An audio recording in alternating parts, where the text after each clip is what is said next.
Assalamualaikum warahmatullahi wabarakatuh. Halo, kembali lagi dengan kami, channel Fakta Kehidupan. Kami mengucapkan salam hormat dan semoga sehat selalu untuk kalian semua dimanapun kalian berada. Fakta Kehidupan akan membawakan kisah yang tentu saja menarik untuk Anda simak.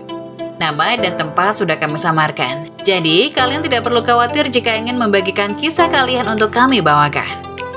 Salah satu subscriber kita membagikan kisah tentang Ketua RT digerebek warga karena selingkuh. Gak usah lama-lama lagi, mari kita masuk ke ceritanya.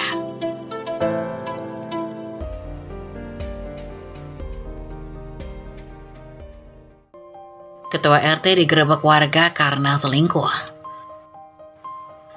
Dihianati oleh orang yang kita percayai adalah kesakitan yang sulit diungkapkan. Namun kesakitan itu memaksa kita untuk menghadapi kenyataan dan bangkit lebih kuat dari sebelumnya. Apa aku mampu? Di sebuah desa kecil yang jauh dari hiruk-pikuk kota, hiduplah sebuah keluarga kecil yang dipenuhi cinta dan kebersamaan. Keluarga itu terdiri dari Darno, Asih, dan anak sematawayang mereka, Adit. Kehidupan mereka sederhana, tapi penuh kehangatan. Darno, kepala keluarga yang tegas namun penuh kasih, adalah seorang petani tambak yang gigih. Setiap hari ia bekerja keras di tambaknya, mengolah lahan penuh lumpur dan air asin untuk menghidupi keluarganya. Keahlian Darno dalam bertani sudah tak diragukan lagi oleh warga desa. Hasil tambaknya melimpah menjadi tumpuan utama mereka dalam mencukupi kebutuhan hidup sehari-hari. Asih, istri Darno, adalah seorang mantan buruh pabrik yang dulunya bekerja di kota. Namun setelah kelahiran Adit, ia memutuskan berhenti bekerja dan mengabdikan dirinya untuk mengurus rumah tangga. Asih percaya dengan Darno yang gigih bekerja di tambak, ia bisa fokus membesarkan Adit dengan baik. Meski hidup sederhana, mereka selalu bersyukur atas rezeki yang ada. Setiap pagi, Darno pergi ke tambak dengan senyum di wajahnya, yakin bahwa usaha dan doa yang dia panjatkan akan selalu membawa berkah bagi keluarganya. Adit, meski masih kecil, tumbuh di tengah kehangatan dan disiplin yang ditanamkan oleh kedua orang tuanya. Di matanya, ayahnya adalah pahlawan yang bekerja keras tanpa mengeluh, sementara ibunya adalah pelindung yang selalu siap, sedia mengurus semua kebutuhannya. Di balik kesederhanaan hidup mereka, ada kebahagiaan yang tak bisa dinilai dengan uang. Namun di balik semua itu, kehidupan mereka tak selalu berjalan mulus. Segala sesuatunya berubah drastis saat tambak milik Darno mengalami bencana rob. Air laut yang tiba-tiba naik dengan cepat membanjiri tambak Darno, merusak tanaman dan ikan yang selama ini menjadi sumber penghasilan utama keluarga. Dalam sekejap, tambak yang dulu produktif berubah menjadi genangan air payau yang tidak bisa lagi diolah. Bulan demi bulan, Darno mencoba memperbaiki kerusakan tambaknya. Namun usaha itu sia-sia. Air rob terus naik, merusak semua harapan yang sudah dia bangun selama bertahun-tahun. Keluarga yang dulunya merasa aman dalam kehidupannya yang sederhana, kini harus berhadapan dengan kenyataan pahit. Pendapatan dari tambak lenyap begitu saja, meninggalkan Darno dan Asih dalam kekhawatiran besar. Seluruh simpanan yang mereka kumpulkan dari hasil tambak selama bertahun-tahun perlahan habis hanya untuk kebutuhan sehari-hari. Harapan untuk bangkit kembali semakin jauh dari genggaman. Tambak yang menjadi tumpuan hidup kini menjadi simbol kepedihan bagi Darno. Setiap kali ia melihatnya, ada perasaan hancur di dalam hatinya. Setiap kali dia berdiri di tepi tambak yang tak lagi bisa diolah, Darno merasa seperti kehilangan bagian dari dirinya sendiri. Dia mulai merasa tertekan, namun ia selalu berusaha menyembunyikan perasaannya di depan Asih dan Adit. Dia tidak ingin keluarganya melihat betapa dia mulai goyah. Di balik ketegasan dan sikap tegar yang selalu ia tunjukkan, Darno tahu bahwa harapan untuk membangkitkan tambak itu semakin memudar. Asih, meskipun tidak mengatakan apapun, merasakan beban yang dipikul suaminya semakin berat. Ia melihat bagaimana Darno bekerja tanpa henti, meskipun tambak tak lagi menghasilkan. Setiap hari Asih berdoa agar ada keajaiban yang bisa mengubah nasib mereka. Namun seiring berjalannya waktu, doa-doa itu seperti menguap di tengah kesulitan yang terus menghantui mereka. Asih tak hanya khawatir soal ekonomi, tapi juga kesehatan mental Darno yang semakin terpuruk. Sebagai istri, ia ingin mendukung suaminya, tetapi pada saat yang sama, ia juga mulai merasa ketakutan akan masa depan mereka yang semakin suram.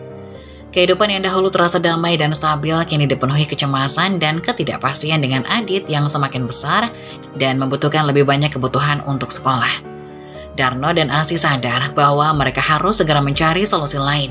Namun, di tengah semua kegelisahan ini, satu hal yang tetap mereka pegang erat adalah kebersamaan mereka sebagai keluarga.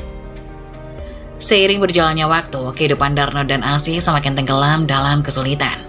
Tambak yang dulu menjadi tumpuan penghasilan tak lagi bisa diharapkan dan tabungan mereka semakin menipis. Sementara itu, Adit tumbuh semakin besar dan akan segera masuk sekolah dasar, yang tentu menambah beban pengeluaran. Darno yang biasanya tegar mulai kehilangan semangatnya. Asih yang selalu berusaha tetap kuat kini sering termenung di sudut rumah, memikirkan bagaimana mereka bisa bertahan. Suasana di rumah terasa sunyi, piring-piring di atas meja makan sering kali kosong. Hanya ada beberapa butir nasi sisa dari hari sebelumnya. Pagi itu Darno duduk di sudut dapur, memandangi dinding bambu rumah mereka yang mulai lapuk. Asih berdiri di dekat tungku, mengaduk bubur encer yang dibuat dari beras sisa. Wajahnya lelah, matanya menatap bubur tanpa semangat. Aku sudah gak tahu lagi harus gimana, Mas. Suara Asih akhirnya pecah dalam keheningan. Beras tinggal segini, besok lusa Adit harus sekolah, uang seragam dan buku aja kita belum ada. Darno menghela nafas panjang, merasa dihantui oleh kegagalan. Aku tahu, Dek, tapi aku sudah mencoba segala cara. Bahkan tambah itu, tak ada yang bisa aku lakukan lagi. Setiap malam aku kepikiran, tapi selalu mentok. Aku gak mau kita terus begini, tapi aku gak tahu harus gimana.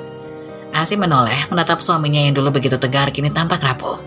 Kita puasa lagi hari ini ya, biar berasnya cukup sampai akhir minggu. Darno terdiam, ia menundukkan kepalanya, merasa bersalah. Sudah berapa hari mereka terpaksa berpuasa, menyisakan sedikit makanan hanya untuk Adit. Bahkan Adit yang masih kecil sudah mulai menyadari keadaan sulit ini. Bocah itu sering meminta izin untuk tidak sarapan dengan alasan perutnya masih kenyang. Padahal jelas ia hanya berusaha membantu agar orang tuanya tidak merasa lebih terbebani. Tak lama, Adit muncul dari kamar dengan wajah polosnya. Bu, Pak, Adit gak apa-apa gak sarapan lagi hari ini. Nanti di sekolah pasti kenyang kok, katanya sambil tersenyum kecil. Berusaha ceria meski ia tahu ada sesuatu yang tidak benar di rumahnya. Asih tersenyum pahit, mencoba menahan air matanya.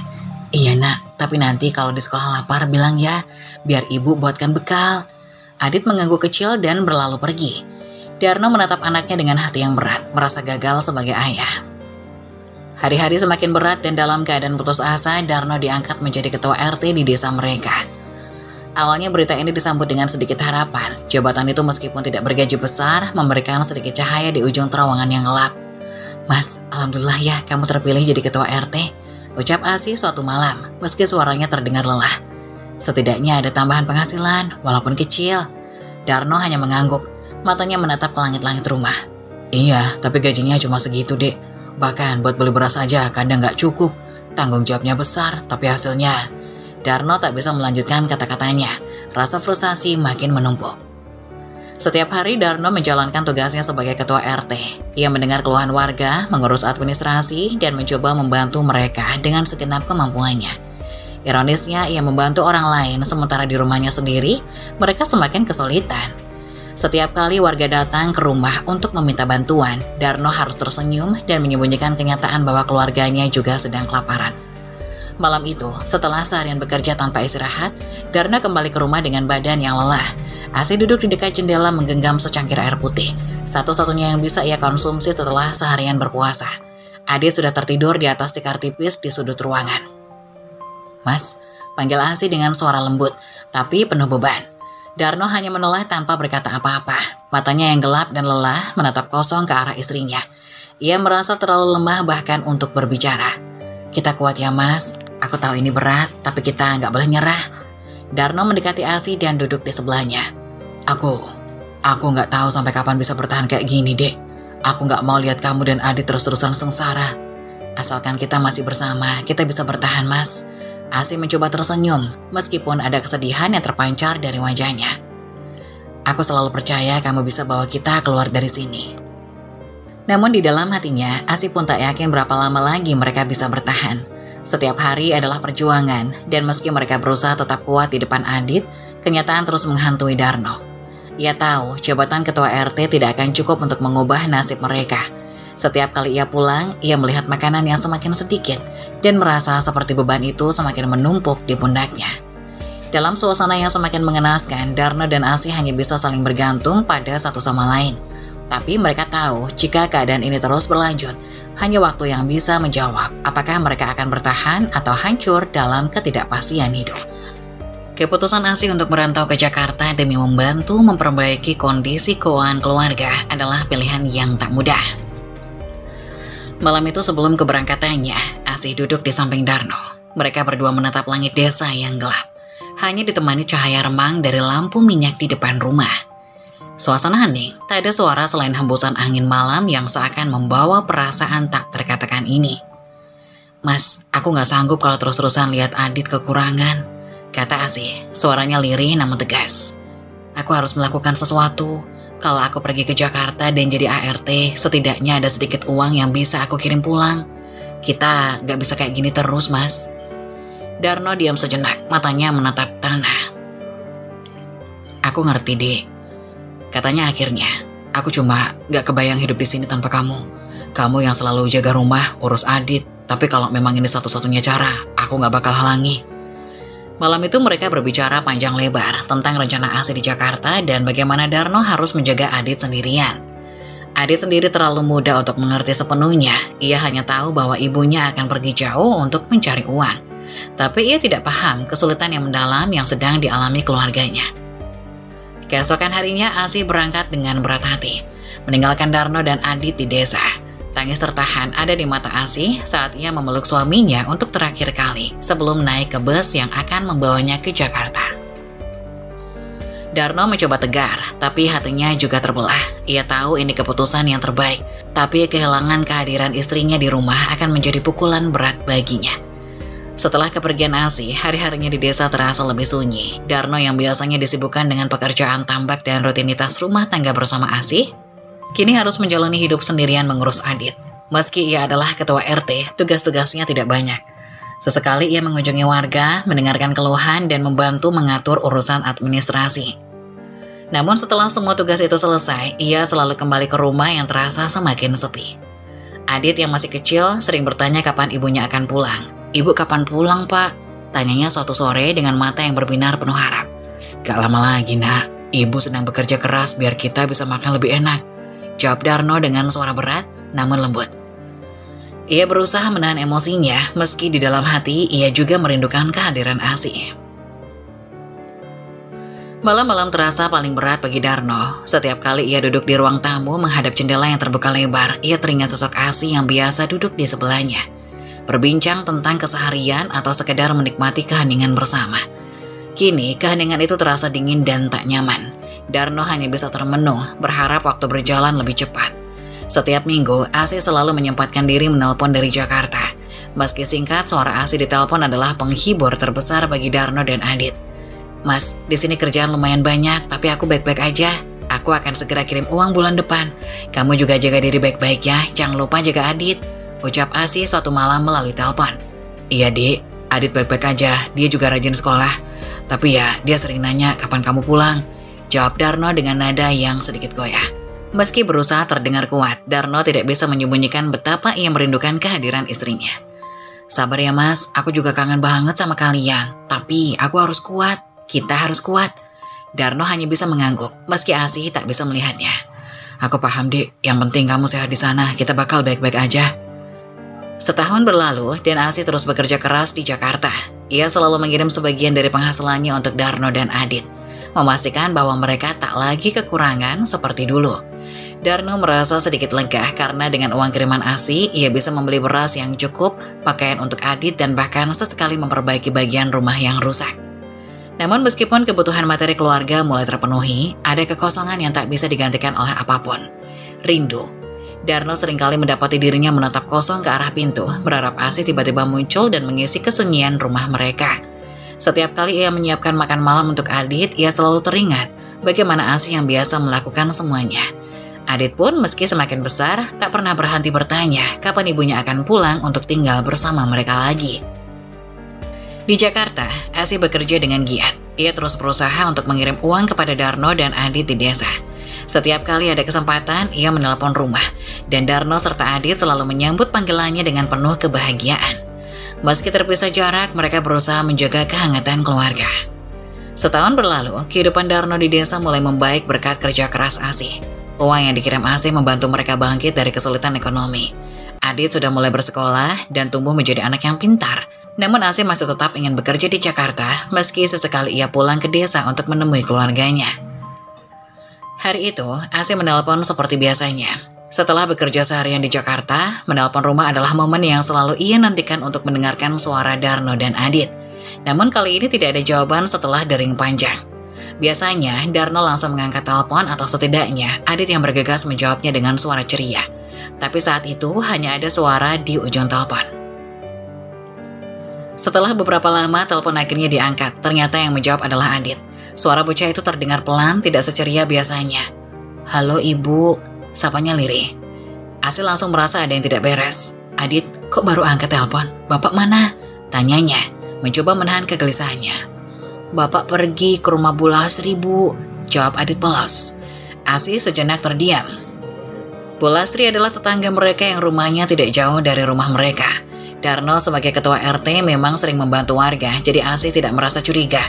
Namun ada sesuatu dalam suara Adit yang membuatnya merasa tidak tenang. "Kamu udah makan, Dit?" tanyanya dengan nada yang mencoba tetap tenang. "Belum, Bu, dari tadi pagi," jawab Adit pelan. Jawaban itu membuat darah Asih mendidih seketika. Seharian tanpa makan, ia merasa marah, kecewa dan cemas sekaligus. Bagaimana bisa Darno meninggalkan Adit tanpa memberinya makan? Asih menahan diri agar tidak langsung marah pada Adit di telepon, tapi pikirannya dipenuhi amarah yang tak bisa ditahan. Ia merasa jauh dan tak berdaya, dan anaknya menderita tanpa perhatian yang cukup. Malam harinya setelah pulang kerja, Asih mencoba menelpon lagi. Kali ini telepon langsung diangkat oleh Darno. Asih tak lagi bisa menahan amarahnya.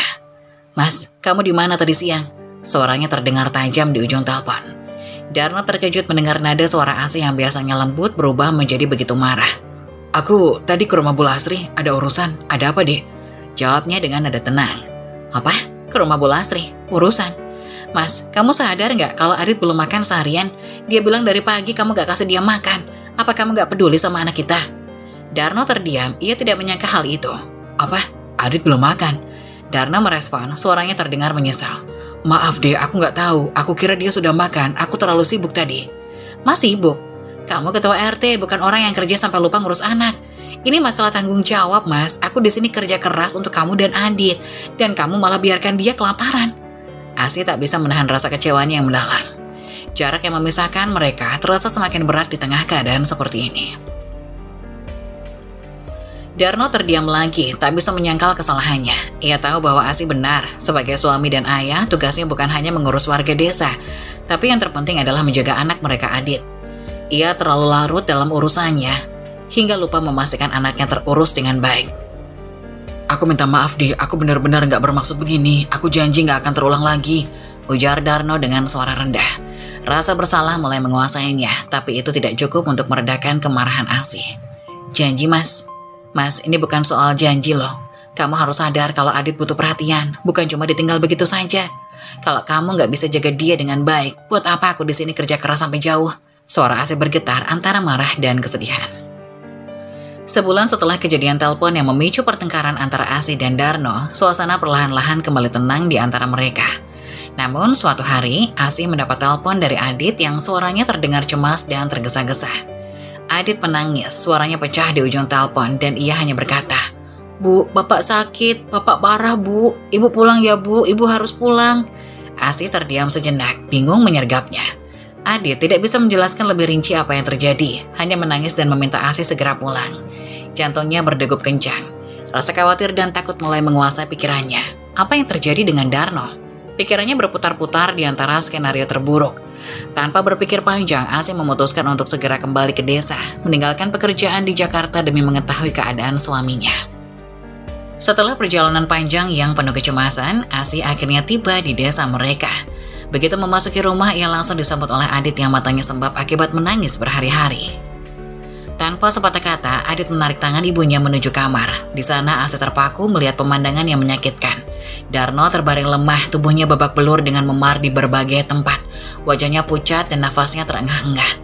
Asih merasakan gelombang kemarahan, kebingungan, dan kesedihan menyerbu hatinya sekaligus. Apa yang terjadi pada suaminya? Mengapa kondisinya begitu mengenaskan?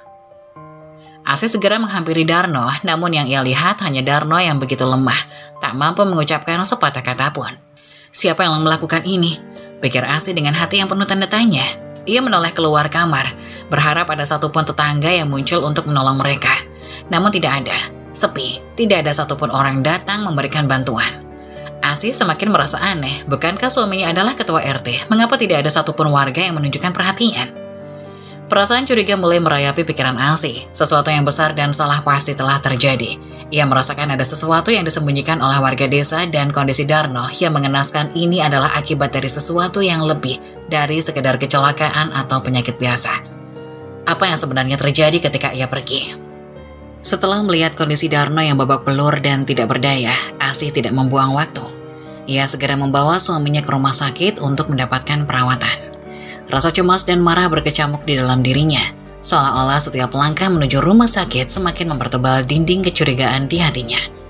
Selama perjalanan, ia tak bisa mengabaikan pertanyaan yang terus menghantui. Siapa yang telah melakukan ini pada Darno? Mengapa tak ada satupun tetangga yang menolong? Sesampainya di rumah sakit, Darno langsung ditangani oleh dokter. Tubuhnya yang lebam dan terluka parah memperlihatkan jelas bahwa ini bukan sekedar kecelakaan biasa. Setelah memastikan Darno dirawat, Asih kembali ke rumah dengan hati yang dipenuhi kemarahan yang tak tertahankan. Perasaan tidak berdaya saat melihat suaminya terkapar membuatnya ingin segera mencari kejelasan. Dengan langkah cepat dan amarah membara, Asih pergi ke rumah para tetangga. Ketukan pintu terdengar keras, tak seperti biasanya. Ketika beberapa tetangga mulai keluar, Asih dengan mata yang memerah penuh kemarahan menuntut kejelasan. Kenapa kalian tidak menolong Darno? Dia kan ketua RT kalian. Di mana kalian saat suami saya terkapar di rumah? Namun bukannya mendapat simpati, Asih malah disambut dengan tatapan dingin dan cemoohan dari warga. Beberapa di antara mereka mulai berbicara dengan nada kasar. Kenapa kami harus menolong dia? Suami kamu itu nggak lebih dari sampah, Asih. Teriak seorang ibu-ibu dari kerumunan. Asih terkejut mendengar kata-kata itu. Amarahnya semakin meluap. Tapi sebelum ia bisa berkata lebih dalam, makian demi makian terus berlanjut dari para tetangga. Darno bukan orang baik, dia cuma bikin masalah di sini. Ketahuan selingkuh sama Bu Lastri, apa kamu gak tahu? Asih, suamimu itu gak cuma nyakitin kamu, tapi dia juga korupsi uang warga buat wanita itu. Kamu pikir motor Bu Lastri dari mana? Setiap kata-kata mereka seperti pisau tajam yang menusuk hati Asih. Ia terdiam, tubuhnya bergetar hebat antara marah, malu, dan tak percaya. Darno berselingkuh dengan Bu Lastri, korupsi uang warga. Asih merasa dikhianati 2 kali lipat, bukan hanya sebagai istri, tapi juga sebagai bagian dari masyarakat desa yang harusnya saling percaya. Warga semakin ramai, dan gosip yang disimpan rapat-rapat selama ini mulai terbuka dengan gamblang di depan Asih.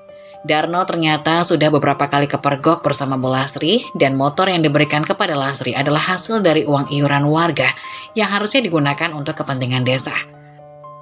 Perlahan, semua teka-teki mulai terungkap di depan matanya. Semua kebaikan dan tanggung jawab yang ditunjukkan Darno hanyalah kedok. Sementara di balik itu, ia mengkhianati tidak hanya keluarganya, tapi juga kepercayaan warga. Dengan air mata yang tak lagi bisa ditahan, Asih berjalan cepat menuju rumah Bu Lastri. Amarahnya berkobar, rasa sakit di dadanya seakan-akan meledak.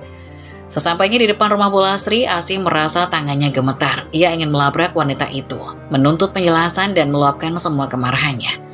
Namun saat ia melihat Lastri yang tampak tenang, sehat, dan seolah tidak terpengaruh oleh apa yang terjadi, Asih terdiam.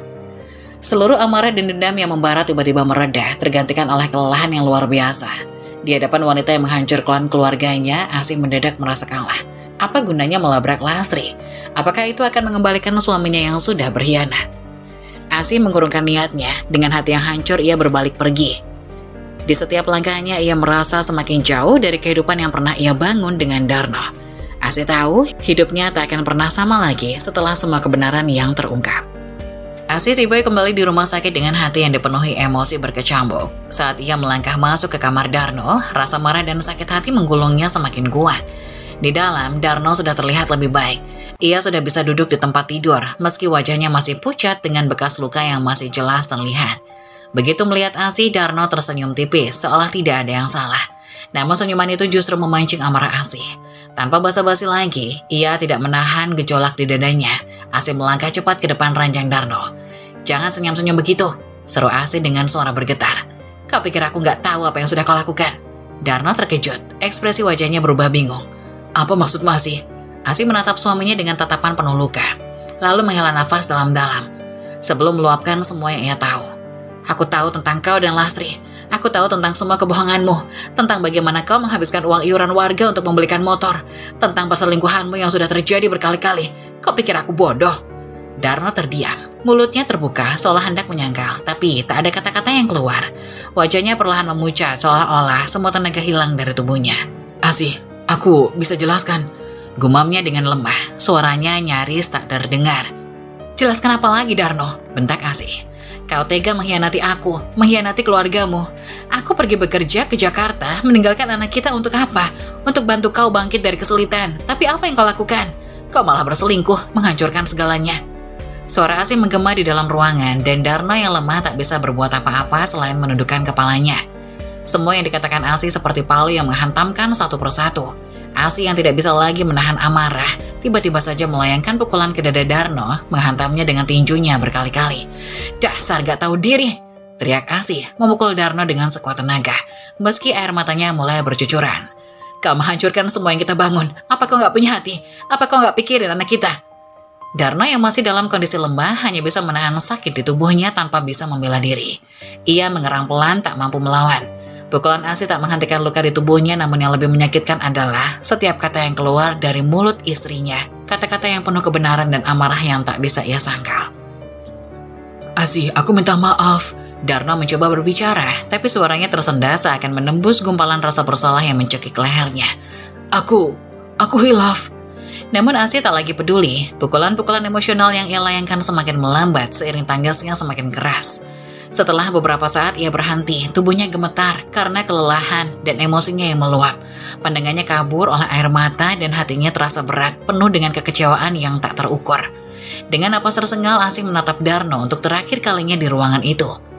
Aku tidak butuh permintaan maafmu, Darno. Aku sudah cukup muak. Tanpa menunggu tanggapan, Asih berbalik dan berjalan cepat keluar dari ruangan rumah sakit. Darno yang masih lemah di ranjang hanya bisa menatap punggung Asih yang semakin menjauh. Ia tahu sesuatu di antara mereka sudah retak dan tak bisa diperbaiki lagi. Asih pergi dari rumah sakit tanpa sepatah kata lagi. Langkahnya terasa berat, namun hatinya sudah membuat keputusan. Tidak ada lagi yang bisa diselamatkan dari rumah tangga ini. Semua yang mereka bangun bersama telah hancur karena pengkhianatan yang tak termaafkan. Asih meninggalkan rumah sakit dengan hati yang hancur, dan langkah kakinya terasa semakin berat saat ia menuju mobil. Setiap detik yang berlalu di ruangan Darno membuat rasa sakit dan kemarahan semakin mendalam. Ia memutuskan untuk membawa Adit dan meninggalkan desa, meninggalkan Darno sendirian dengan segala kehampaan dan kekacauan yang ia ciptakan sendiri. Sesampainya di rumah, Asih segera mengemas barang-barang yang diperlukan dan mengajak Adit untuk pergi. Air mata mengalir di pipinya, namun ia berusaha keras untuk tidak menangis di depan anaknya. Adit yang masih kecil tidak sepenuhnya memahami situasi, hanya merasa kesedihan dan kebingungan melihat ibunya yang tampak begitu tertekan. Mereka meninggalkan rumah yang selama ini menjadi saksi hidup mereka, meninggalkan desa yang kini terasa seperti penjara bagi Asih. Kembali di Jakarta, Asih terjun kembali ke dunia kerja dengan semangat yang tak tergoyahkan. Dia mulai mencari pekerjaan baru dan berusaha sekuat tenaga untuk menafkahi dirinya dan Adit. Meskipun kehidupan di kota besar ini tidak mudah, Asih merasa lebih kuat dan lebih mandiri daripada sebelumnya. Hidup sebagai janda, dia memilih untuk fokus pada masa depan Adit dan dirinya sendiri. Meski rasa sakit hati masih menghantui setiap malam, sementara itu Darno yang ditinggal sendirian di desa merasa seperti terjebak dalam gelombang kemarahan dan kebingungan yang tak ada habisnya. Kehidupannya yang dulu teratur dan terjaga kini hancur berantakan. Tanpa kehadiran Asih dan Adit, Darno merasakan kekosongan yang mendalam.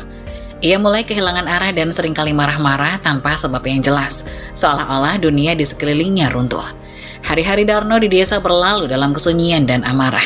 Ia sering terlihat berjalan tanpa tujuan, matanya kosong dan langkahnya berat, tanpa bantuan dan dukungan dari tetangga yang sebelumnya hanya menghindar.